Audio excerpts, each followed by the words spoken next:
Sachez que quand on fait le constat aujourd'hui de beaucoup de gens, il y a un constat qui saute aux yeux, c'est que beaucoup de gens souffrent en silence.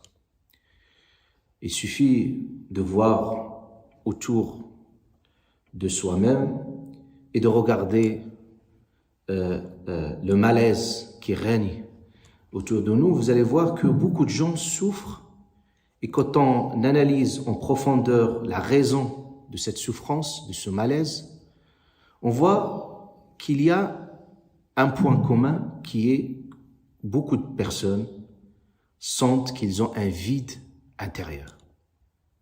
C'est que beaucoup de gens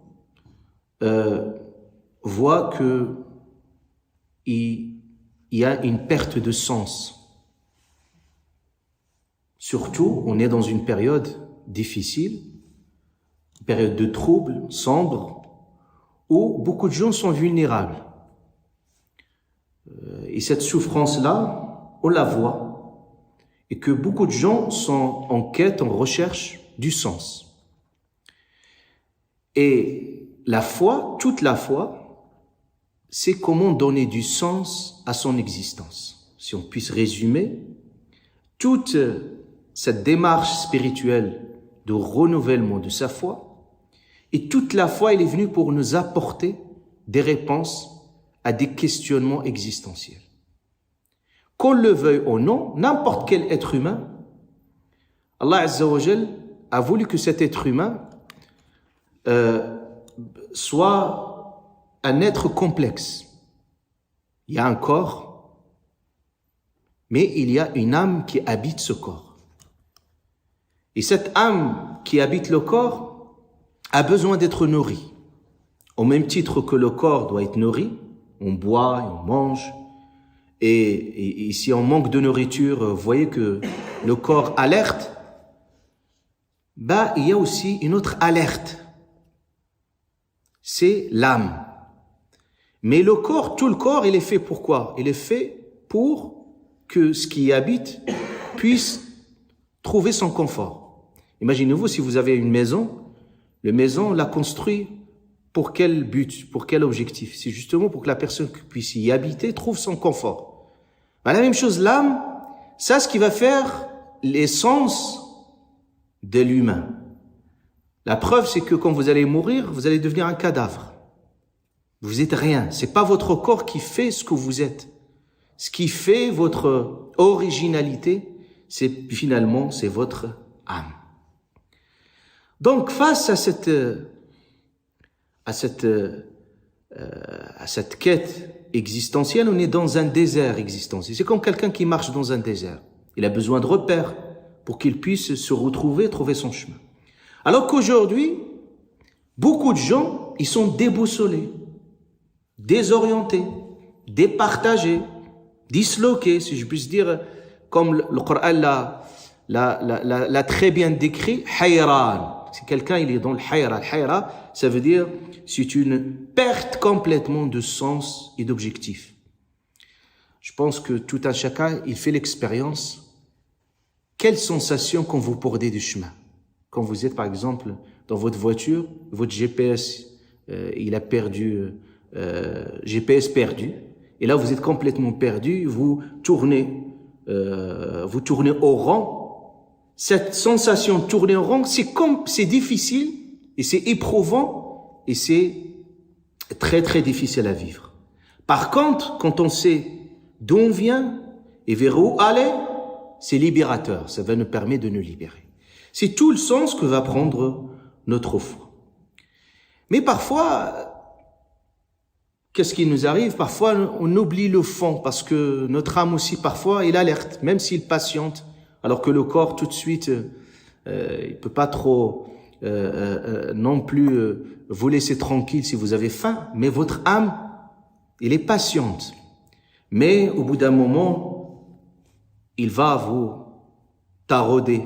Il va parfois vous traquer avec des questionnements à l'intérieur de vous. Et parfois, qu'est-ce qu'on fait? On essaie un peu d'éluder, on essaie un peu d'écarter ces questionnements.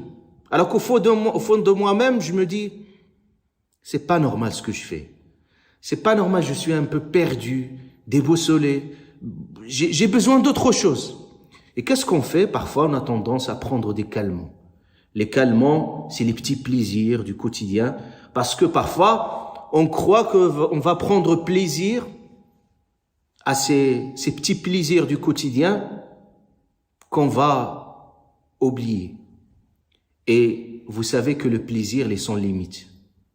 C'est-à-dire, le plaisir, on confond parfois le plaisir et le bonheur. C'est-à-dire, parfois, les plaisirs des petits moments, mais ça, c'est pas ça ce qui va faire votre bonheur. Donc, et ce qui nourrit ce plaisir, c'est le désir. J'ai envie d'acheter ceci, j'ai envie de manger ceci, j'ai envie de consommer. Et on rentre dans une course effrénée. Et parfois, c'est juste des calmants à un moment donné. Parce que le désir, il est à l'infini. C'est-à-dire, quand vous allez désirer des choses, ça se termine jamais. C'est inachevé. C'est comme quelqu'un qui boit de l'eau de la mer. Plus il en boit, plus il en a soif. C'est pour ça, Allah subhanahu wa ta'ala, qui sait le besoin de l'humain, il nous a, subhanahu wa ta'ala, donné ce chemin de la foi quand nous allons trouver une autre dégustation. Au même titre qu'il y a un plaisir, le plaisir, il a un goût. Mais le prophète alayhi sallam ne parle que la foi également, que la foi aussi, il a une dégustation. Ici, il a notre goût.